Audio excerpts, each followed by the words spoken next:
Tittel er en veldig viktig del av utstillingen. Den egentlig forklarer ikke hva utstillingen går, fordi det er veldig enigmatisk, poetisk, og snakker om en liten rabbit. Hva skjer der med en rabbit? Var hukommelse som en flytende og struktur som forandres hele tiden, som det er ikke fast. Og dere kan se på de tingene hvor tingene gjentar seg, og i forskjellige format, forskjellige størrelser.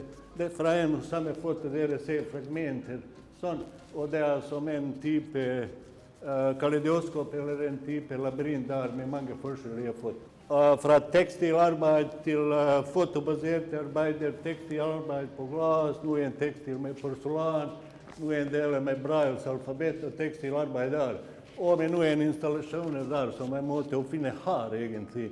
Fordi jeg kommer på en utstillingsplass med mange bokser av forskjellige material, og noen objekter er ferdig, andre er ikke ferdig, det er som lås som de deler av buksa og sånn. Og jeg må finne på plass hvordan de skal se ut i forhold til selve plass.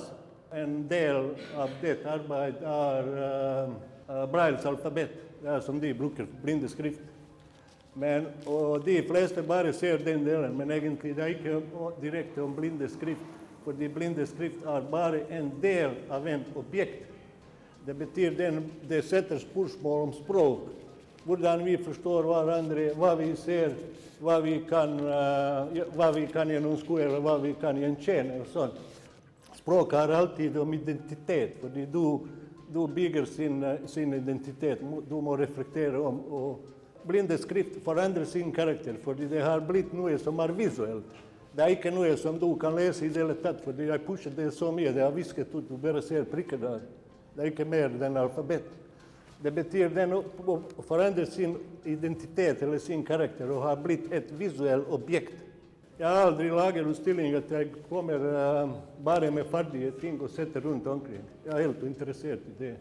Glede å montere det og finne tingene på plass. Derfor jeg liker å finne noen tingene her, bare kommer med deler som rå elementer og bare bygger i ro.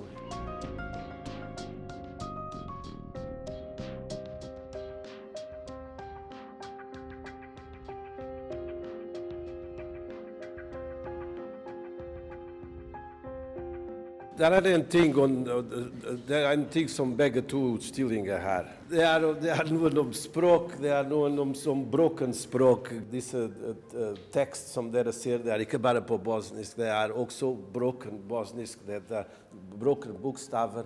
Andre former av språk som Braille, andre former av språk som jeg bruker der nede, som nesten landskapet som er skriftlig.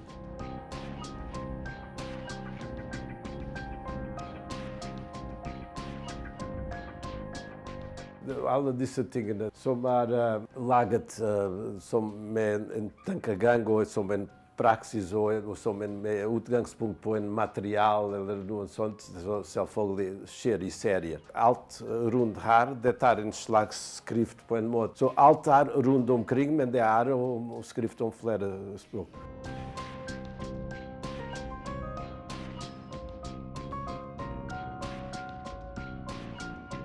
Den er kalt pentimenti, og dette er noen man angrer, betyr på italiensk. Dette er en del assosiasjoner fra prehistorisk maling på veggene til notatboker av Leonardo da Vinci. Det er mange assosiasjoner. Etter det begynte jeg som noen serier som lignet til noen persiske miniaturer, som lignet til uendelige bøker som fremdeles i dag flere samlere prøver å finne sider overalt i verden.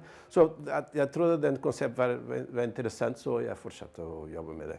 Disse her også, som jeg kaller den skrift, er som signaturer. Det er som å skrive, som å signere ting. Plutselig har jeg sett at noen av disse signaturer er det, for eksempel en assosiasjon til andre landskaper, til fasader, til andre ting, til huset, til noen erotikk, noen av den ruset der. Alle disse tingene med den signatur begynte å kollappe seg selv. Spesielt disse landskaper her. Fjeller har gått og krympet seg rundt sjøen og himmel og alt.